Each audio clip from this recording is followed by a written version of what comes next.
I was recently rearranging my semi-large Nintendo Switch physical game library on my game shelf the other day. While doing so, I came across a single game that I had completely forgotten about until now, the infamous Nintendo Switch Sports. Oh yeah, I thought, the game that was supposed to be a spiritual successor to the incredibly beloved Nintendo Wii launch title Wii Sports, and kind of being a failure at being exactly that. I then began to recall how much of a massive success Wii Sports really was for Nintendo. Not only has it been their best-selling game for the longest time now, but it has also spawned its own series of games, and some of these games would also reach similarly high sales numbers. However, these games would eventually get worse and worse in terms of sales and even quality, and then we finally got to Nintendo Switch Sports, where we all sort of wondered what the hell even happened. Today I want to take a brief look at each installment in the Wii series, what made an installment so good, what made an installment so bad, and ultimately why it all came crashing down in the end. Let's begin with the first game that started it all, Wii Sports. Wii Sports features 5 different sports you can play: tennis, baseball, bowling, golf, and boxing. While these 5 sports aren't anything new in the video game landscape, what made Wii Sports adaptations of these sports work so well with many people was its simplicity. Because the game was originally made as a tech demo for the Wii Remote's motion controls, most of the controls in the game is just centered on moving the controller around.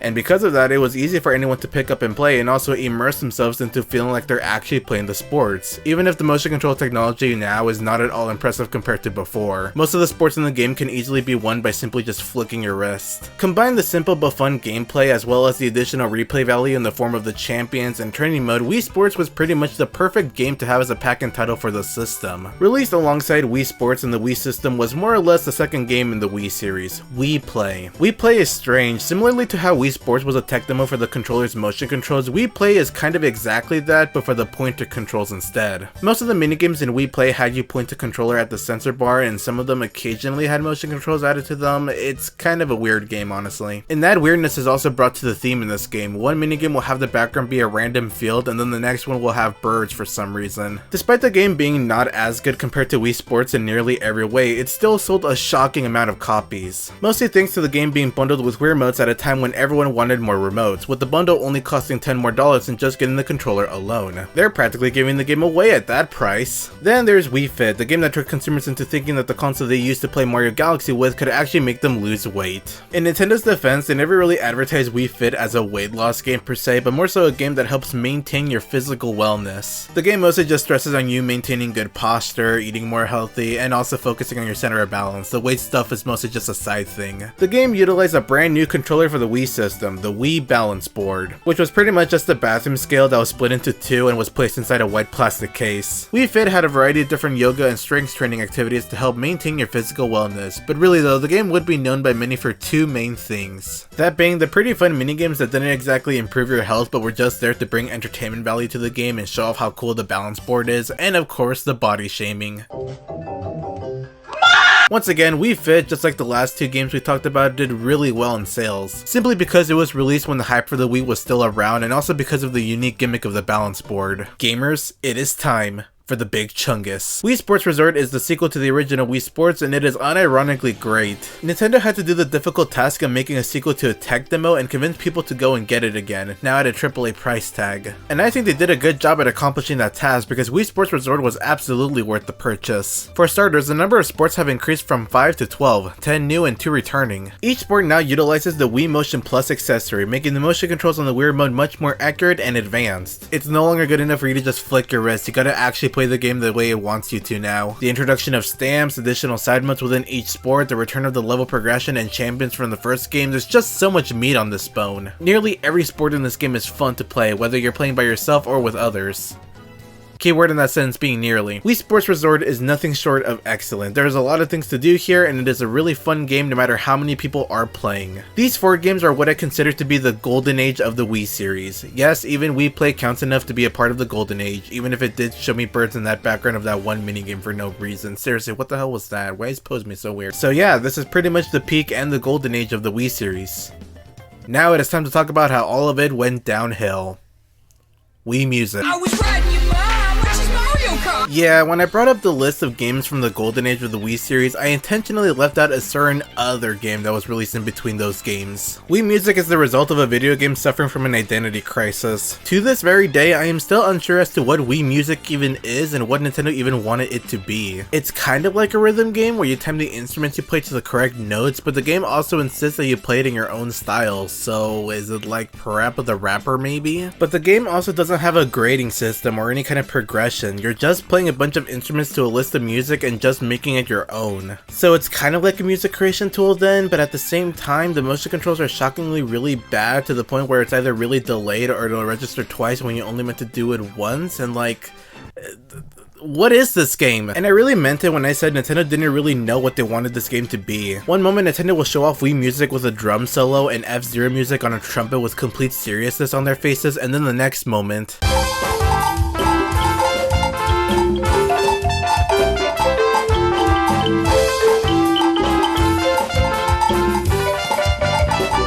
yeah, Wii Music just kind of happened. This is considered the black sheep of the series for a good reason. It was just kind of directionless. Then there are the sequels to some of the games in the series for the Wii that just didn't see the same massive success compared to their first installments.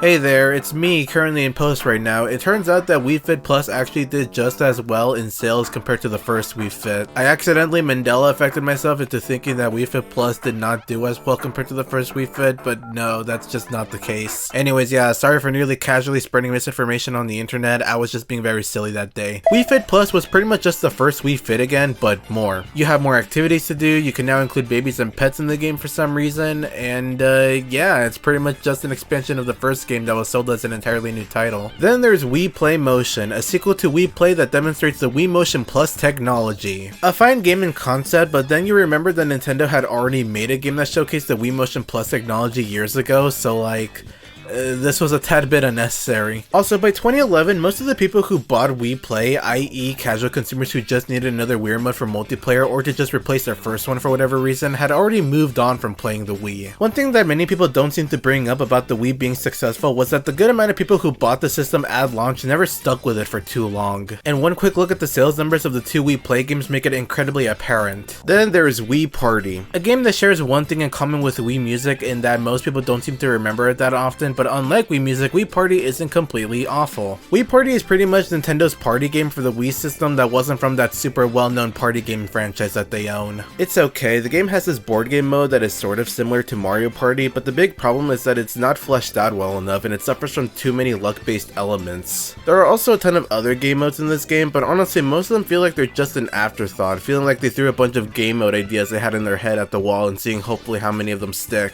And that was pretty much the Wii series, on the console that it was named after, that is. Because even though Wii Play Motion would be the last of the series on the Wii system itself, the series still continued on Nintendo's next system, the Wii U. First there is Wii Party U. It's pretty much just the first game again, really. Wii Party U is just the first Wii Party game in terms of pros and cons, but with a different main board game mode and a different set of side modes. Highway Rollers is an unpolished board game mode with annoying luck-based elements, and every other mode felt like they were just throwing junk at the wall. Deja Vu, it's just a different variation of the first game. Unlike Wii Fit Plus, which felt like a DLC expansion to the first game, Wii Fit U actually felt like a proper sequel to Wii Fit. You have more interesting activities to do, the incorporation of the Wii U gamepad in some of these activities are honestly kind of fun. I specifically remember the one where you were a waiter and you had to carefully balance the food on your platter and bring them to the customers. That was a lot of fun. There are also dancing activities, and Nintendo even released a pedometer that was compatible with the game, which was just a reskin of the Poke Walker. There's a lot of new stuff in Wii Fit U, which honestly is pretty cool. In the end, Wii Fit U was alright. Again, it actually felt like a somewhat proper sequel and a continuation of the first Wii Fit, and for that, I like it. And then there is Wii Sports Club. How do you like the idea of paying $40 for an HD remaster of a game that you got for free? Oh, what's that? You think that idea is dumb? Well, I guess Nintendo never got that memo because here we are, living in a world where Wii Sports Club is a thing. I'll quickly list the things I liked about this game first before we get to the bad because there aren't that many of them. Baseball. Baseball in Wii Sports Club is honestly a pretty good improvement compared to the original. The Wii Motion Plus inclusion with the bat swinging is a good quality of life improvement, and the way you pitch in this game is frankly genius. You use the Wii U gamepad's motion controls to aim and pitch at the batter, and then you do the same to try to catch the ball while it's in the air to try to give the opposing team an out. Nintendo showed off a demonstration of this at the Wii U's reveal, and it works exactly as it was shown. I was stunned to see just how much more fun the sport ended up being because of these inclusions. And that's it. They made baseball better, and that's all that Wii Sports Club was good at. Now it's time to complain. The visuals in this game are fine, I guess. Like, yeah, it's Wii Sports in HD, and I can tell that it is more graphically demanding, but it just sort of looks like... it just kind of looks like ass, I don't know. Primarily in the colors. The colors in this game are much more dull and muted. I'm not sure why the game looks better and somehow looks worse at the same time. The only other sport that uses the Wii U gamepad besides baseball is golf, and it is pretty damn useless, honestly. All that the gamepad does is give you the visual of your ball being on the ground, and that's it. It's just a neat little visual trick that doesn't really improve the gameplay that much. And then there is boxing.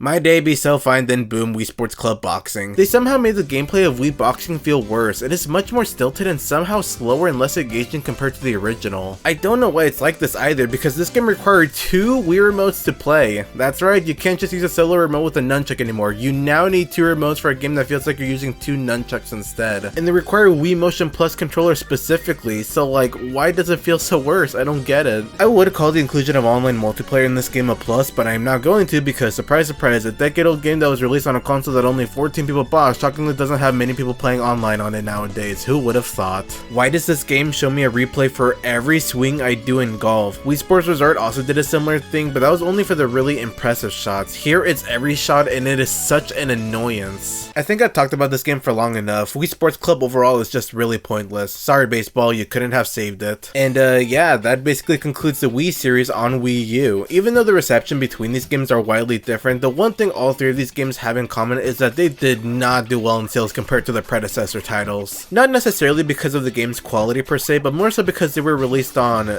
that. I don't think I need to explain why that and bad game sales correlate with each other. I think you get why. Gamers, it is now time to scrape the bottom of the barrel. Nintendo Switch Sports is the latest release of the Wii series, and it is more or less the lowest the series has gone yet.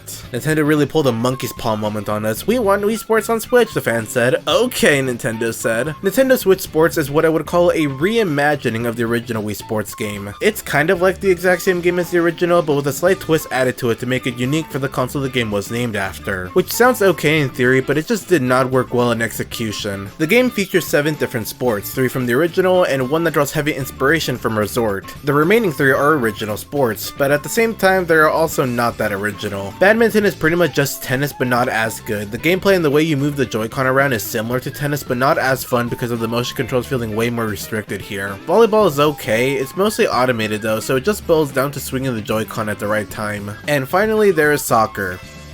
It's Rocket League. It's literally just Rocket League but without any of the cards. That sounds like I'm complaining, but no, that's ended up being my favorite new sport out of the 3. It's just really fun. Anyways, I guess it's now time to bring up a big problem that I have with Nintendo Switch Sports. That being the amount of sports that there are here. Sure, the original Wii Sports also had a small number of sports there are to play here, so why is it a problem in Nintendo Switch Sports? Well, first off, you know how I brought up before how Wii Sports had a good amount of replay value to it with the trendy mode and the champions? Well, Nintendo Switch Sports just doesn't have that. You jump into the offline mode, pick a sport, choose the difficulty level of the CPU, play it, and that's it, rinse and repeat. There is no objective to get to the Map Me and Chambara or any additional game modes to play within each sport. You just play them and that's it. What you see here is really what you get.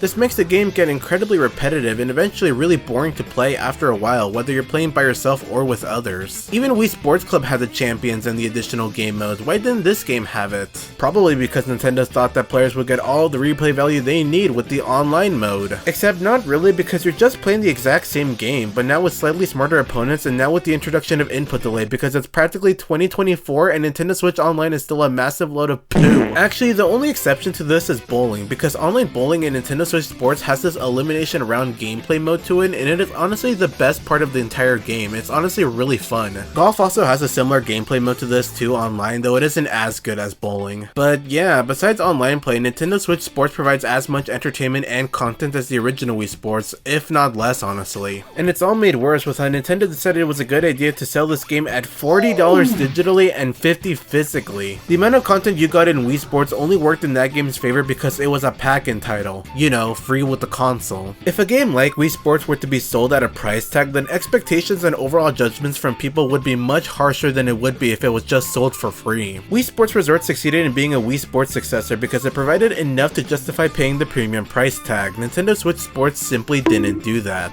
I have a hard time deciding on whether whether or not this game or Wii Sports Club is worse. They're both incredibly underwhelming for their own unique reasons. I'm done talking about this game now. Go back into my now neatly arranged game shelf you go, where you will not be played again anytime soon in the foreseeable future. Seriously though, it sucks to see what the Wii series ended up becoming really. What initially started off as a series of simple games that demonstrated new pieces of hardware and used them in such creative gameplay styles ended up becoming more and more mundane with the later installments, until the series eventually just became a cash grab with the last two installments. I highly doubt we're going to see the series ever return again with another installment in the future, simply because the brand that the series was named after has been dead for a very long time now. Nintendo Switch Sports was the exception, because yeah, it was clearly only done as a one and done thing as a cash grab on everybody's nostalgia. But hey, who knows, Nintendo Switch Sports actually ended up selling pretty well, so maybe we'll see the series return in the form of Nintendo Switch Sports 2 and Nintendo can possibly redeem themselves. I'm not exactly counting on it though. Regardless of all that, at the very least I'll still have fond memories of the early entrance of the series being legitimately very fun video games, and if anything, I hope that this video will help give you a new perspective on those classic titles being a lot better than you may have remembered. Wait, I just realized that I forgot to include Wii Chess. It's just regular boring chess but without anything that makes it feel like it would naturally be a part of the Wii series. It's literally just chess, the Miis aren't even here, why does this even exist? Anyways, yeah, that's it. Thank you for making 2023 such a banger year for the YouTube channel. Road to 1,000 subs, still making that stupid Wii channels video. Sorry didn't finish it this year, see you in 2024!